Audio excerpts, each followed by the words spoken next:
Hi అండి. అందరూ ఎలా ఉన్నారు? నేను చాలా బాగున్నానండి. మీరు కూడా బాగున్నారు అనుకుంటున్నాను. నేను ఈరోజు ఇంట్లో తయారు చేసుకునే చికెన్ ఫ్రై చూపిస్తానండి. ముందు చికెన్ శుభ్రంగా కడిగేసి పక్కన పెట్టుకున్నానండి. అందులో అల్లం వెల్లుల్లి పేస్టు, గరం మసాలా, జీలకర్ర పొడి, ధనియాల పొడి, ఉప్పు, కారం, పసుపు అన్నీ వేసుకొని అందులో పచ్చిమిరకాయలు కూడా వేసుకుంటానండి. కొన్ని ఒక గుడ్డు కూడా వేసుకుంటాను, గ్రేవీ బాగా వస్తుంది అనేసి. దీన్ని అంతటినీ మ్యాగ్నేట్ చేసి పెట్టేస్తానండి. ఒక గంట సేపు అలా పక్కన పెట్టేస్తాను. దీనికి ఆ ఫ్లేవర్ అంతా అంటుకుంటుంది, అప్పుడు బాగుంటుందండి, టేస్ట్ వస్తుంది చికెను. కొంచెం పెరుగు కూడా వేస్తానండి అందులోని. పెరిగేసి మొత్తం అంతా కలిపేస్తానండి. కలిపేసి పక్కన పెట్టేస్తానండి. చికెన్ ఫ్రై చాలా రకాలు చేస్తారండి. నేనైతే ఇలా చేసుకుంటాను, నాకు ఎప్పుడు ఇలా అలవాటు. ఈ ప్రాసెస్సే చేస్తాను నేను. టేస్ట్ బాగుంటుంది. అంతే, గంట తర్వాత మ్యాగ్నేట్ అయిపోయిందండి అదంతాను.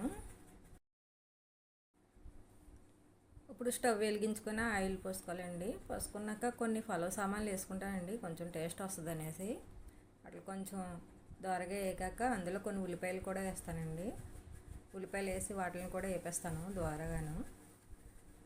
అందులో మళ్ళీ అప్పుడు చికెన్ వేసుకోవాలండి. ఈ మ్యాగ్నేట్ చేసి పెట్టిన చికెన్ వేసేసుకోవాలి. వేసేసుకున్నాక మూత పెట్టి గ్యాస్ మంట కొంచెం ఎక్కువ పెట్టి ముందు బాగా ఉడకపెట్టేసుకోవాలండి. అంటే వాటర్ ఉంటుంది కొంచెం, అదంతా కొంచెం మగ్గేదాకా మనం మధ్య మధ్యలో కలుపుతూ ఉండాలండి, లేకపోతే అడుగు పెట్టేస్తుంది. అంటే కొంచెం ఫ్రై కదండి, అందువల్ల కొంచెం అడుగు పడుతూ ఉంటుంది. మనం మధ్య మధ్యలో చూస్తూ ఉండాలి. ఆ తర్వాత చికెన్ ఇంకా చూడండి, వాటర్ అంతా ఇంకిపోయింది. ఇంకిపోయాక మనం అందులో ఉప్పు, కారం అన్నీ సరిపోయినాయో లేవో చూసుకోవాలండి. అన్నీ సరిపోయినాయి అనుకుంటే కొంచెం చిన్న మంట పెట్టుకొని దగ్గరికి వేపుతూ ఉండాలండి. అలా వేపే కొద్దీ చికెన్ కొంచెం గట్టిపడుతుంది. అప్పుడు చికెన్ దగ్గరికి అయిపోయాక కొంచెం కొత్తిమీర జల్లుకొని దింపేయడమేనండి. దింపితే అప్పుడు టేస్ట్ బాగుంటుంది. చికెన్ ఇలా ఫ్రై చేసుకుంటేనే గ్రేవీ కూడా వస్తుందండి. రైస్లోకి బాగుంటుంది, మనకి చపాతీలోకి కూడా బాగానే ఉంటుందండి. చికెన్ ఫ్రై చాలా రకాలు చేసుకోవచ్చండి. నేనైతే ఇలా చేసుకుంటాను, నాకు ఎప్పుడు ఇలా అలవాటు. బాగుంటుందండి ఇది. చూడండి, ఒకసారి టేస్ట్ చేయండి.